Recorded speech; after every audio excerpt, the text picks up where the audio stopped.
Hi again then folks, and welcome to, of course, the second build of day 4 in Special Projects Pack number 7. This time another look back down memory lane for sure. The BMW E46 M3, in particular though, the CSL. Of course, there were 3 main variations of the M3 road car from this shape in the older games. You had the M3, which of course we have, that we've based this on, the CSL, which of course is always a fan favourite, excuse me, and the GTR as well. The GTR is a legend. I don't necessarily see that one coming back to Gran Turismo, but I certainly could see the CSL coming back potentially in future.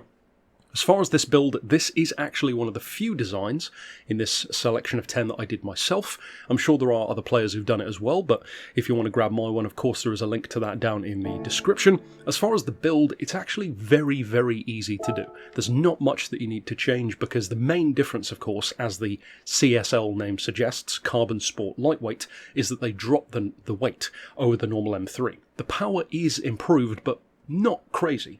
I mean, it's funny because 355 horsepower these days is literally like Mercedes A-Class AMG territory rather than a top-tier sports car. But as far as the actual parts, like I've done with some builds in the past, I did buy a couple of different exhausts to see which one suited the car and worked out best with the specs. So I would recommend getting the sports silencer, which also feels the most appropriate, so I'm glad that that one worked out. We've got the sports pads, stage 1 weight. I've left it on sports hard tyres because, again, that feels pretty appropriate to the car.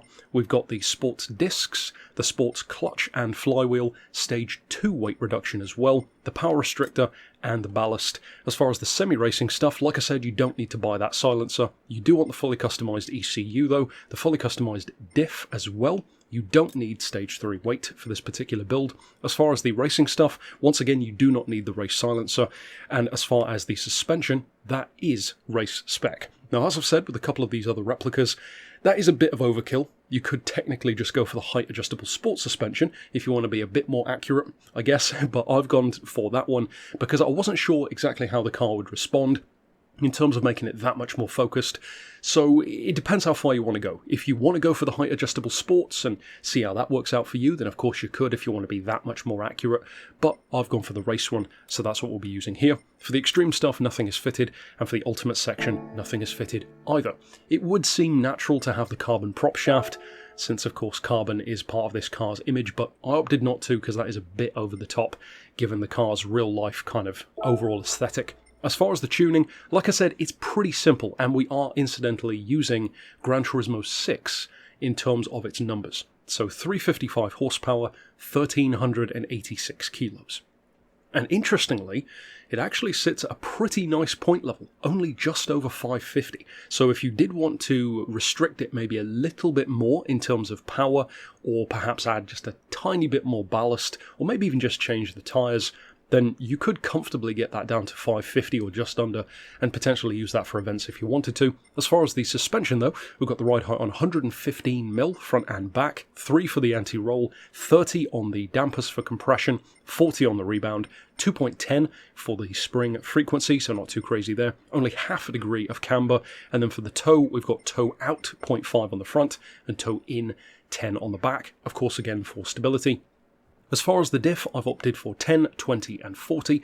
I personally like how that one sits. It's got a nice handling profile, but also you can step the tail out every so often in true M3 fashion if you want to. As far as the ballast, you want 138 kilos, which brings us up to that Gran Turismo 6 weight. I've opted to actually leave that in the middle, because it's already a 50-50 car. And as far as the ECU, you want to click it down one notch to 99% just to get us to 355 horses. And as far as the downforce, of course, you could change this as you want to, because of course we do have the ducktail and the chin splitter to work with. I've got 60 on the front, as you can see, and then I've lowered the back much more in comparison to a 70. Personally, again, I like how that feels. It encourages the front end to dive in a bit more and the back end to step out, which again, a build like this isn't so much of a racing machine. It's more of, you know, a track car for sure, but it's about the fun, first and foremost. So that's what I've opted for, but of course you could change that. And again, like I said about getting it to 550 points, you don't necessarily even need to touch the power or weight. You could just adjust the downforce. Even if you drop the front from 60 to, say, a 50, I'm sure you could get that to below 550 points quite easily. As far as the other stuff here, of course, you can see the relatively few things that we already fitted, and all that remains, of course, is to jump out on the circuit, this time Brands Hatch, to show you what it can do in action. Now, as I mentioned, you have a very easy profile driving this car, and if I recall correctly, because it's been quite some time since I drove the M3 CSL in the older games, I feel like this is one of those cars where you want a little bit of playfulness, but you do also want it to have more of a focused personality. And I feel like it did used to feel like that. It certainly feels like that now, either way. It is more focused, it is sharper, of course it's quicker, it has more power and significantly less weight, but the fact that you can kick the tail out when you want to, as you'll see toward the later part of the lap, but it's not a thing that you're constantly fighting. It's not like a TVR Tuscan or something like that, where you're constantly bringing it back in check.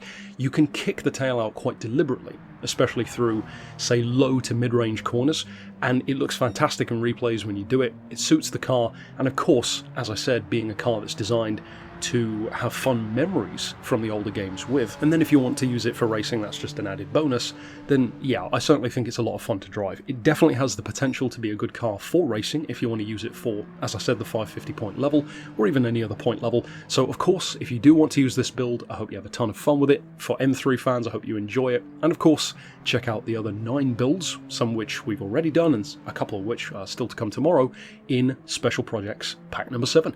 But until then, I'll see you next time, and for now, as always, thanks for watching.